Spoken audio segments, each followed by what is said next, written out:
नमस्कार, स्वागत है आपका राजनीति टीवी पर। मैं हूं आपके साथ अभिषेक भट्टाचार्य। उत्तराखंड की तमाम खबरों पर डालेंगे नजर। उससे पहले सबसे पहले देहरादून के आ रही इस वक्त की अपडेट पर नजर डालेंगे। देहरादून में आपको बता दें, सीएम धामी के आज के कार्यक्रमों को लेकर मुख्यमंत्री पुष्कर सिंह धामी आज वेडिंग प्लानर्स के साथ एक वर्चुअल संवाद करने जा रहे हैं।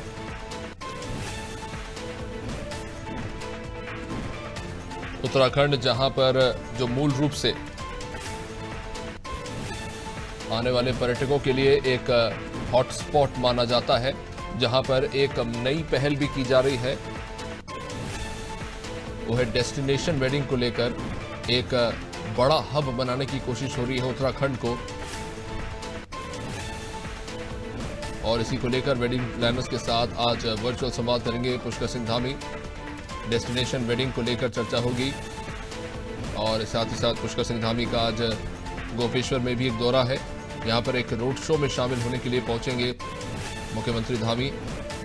और बता दें कि ये रोड शो जो है वो बस स्टैंड से पुलिस लाइन तक होने जा रहा है। एक लाभार्थी सम्मान समारोह है जिसमें खुद मुख्यमंत्री पुष्कर सिंह धामी शामिल होंगे।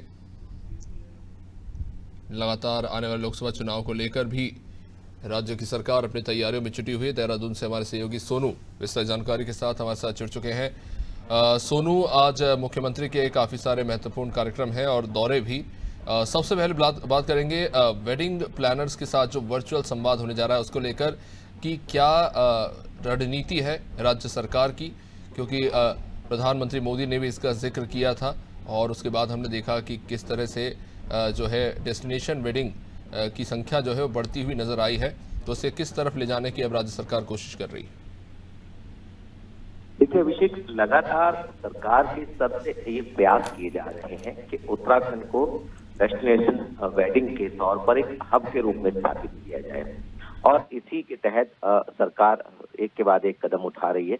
आपने स्वयं भी इस बात को कहा है कि कुछ समय पहले, अगर हम दिसंबर माह की बात करें, जब वैश्विक निवेशक सम्मेलन का शुभारंभ करने के लिए देश के प्रधानमंत्री नरेंद्र मोदी देहरादून पहुंचे थे, तो उस वक्त उन्होंने अपने संबोधन में इस बात को कहा था कि वेड इन इंडिया पर अब फोकस करना होगा और खास तौर पर उत्तराखंड में उत्तराखंड सरकार को इसके लिए प्लानिंग करनी होगी। तो इसी को ध्यान में रखते हुए सरकार भी गंभीरता के साथ आगे बढ़ रही है और वेडिंग डेस्टिनेशन कैसे और ज्यादा इसको मजबूत किया जा सकता है, कैसे ज्यादा से ज्यादा वेडिंग के लिए बड़े बड़े लोगों को, बड़े बड़े उद्योगपतियों को यहाँ पर विवाह समारोह आयोजित करने के लिए आकर्षित किया जा सकता है। जो कि नारायण एक ऐसा स्थान है जहाँ पर परंपराओं के मुताबिक शिव पार्वती का विवाह हुआ है। तो इसको और इसका भव्य और दिव्य कैसे रूप स्थापित किया जा सकता है। हरिद्वार है और तमाम ऐसे उत्तराखंड के स्थान है जहां पर डेस्टिनेशन वेडिंग को बढ़ावा दिया जा सकता है। तो आज इसी परिप्रेक्ष्य में मुख्यमंत्री वर्चुअल रूप से जो प्लानर्स हैं सेक्टर के, उनसे संवाद करने वाले हैं। एक ठोस रणनीति आज हमें उम्मीद है कि बनने वाली है। इसके अलावा मुख्यमंत्री कई और महत्वपूर्ण कार्यक्रमों में शिरकत करने वाले दिनों हम देख रहे हैं कि सरकार के मुखिया लगातार रोड शो आयोजित कर रोड शो में शामिल हो इस जनपद में मुख्यमंत्री पहुंचते हैं, उस जनपद के लोगों को संदेश देने की कोशिश करते हैं। इसके साथ साथ जो राज्य और केंद्र सरकार की योजनाओं का लाभ प्राप्त करने वाले तमाम सोनू, मेरा सवाल इसको लेकर यह है कि जो वेडिंग इंडस्ट्री है, अगर वो देखें, हमारे भारत में चौथी सबसे बड़ी इंडस्ट्री माना जाती है। करोड़ों का व्यापार इससे जुड़ा हुआ है। बड़ा जो है एक बिजनेस हब है जो पूरे देश में। अगर हम बात करें इसे उत्तराखंड के परिप्रेक्ष्य में, तो उत्तराखंड जो है वो एक सांस्कृतिक होने के साथ साथ एक धार्मिक धरोहर के रूप में भी सुसज्जित तो है ही।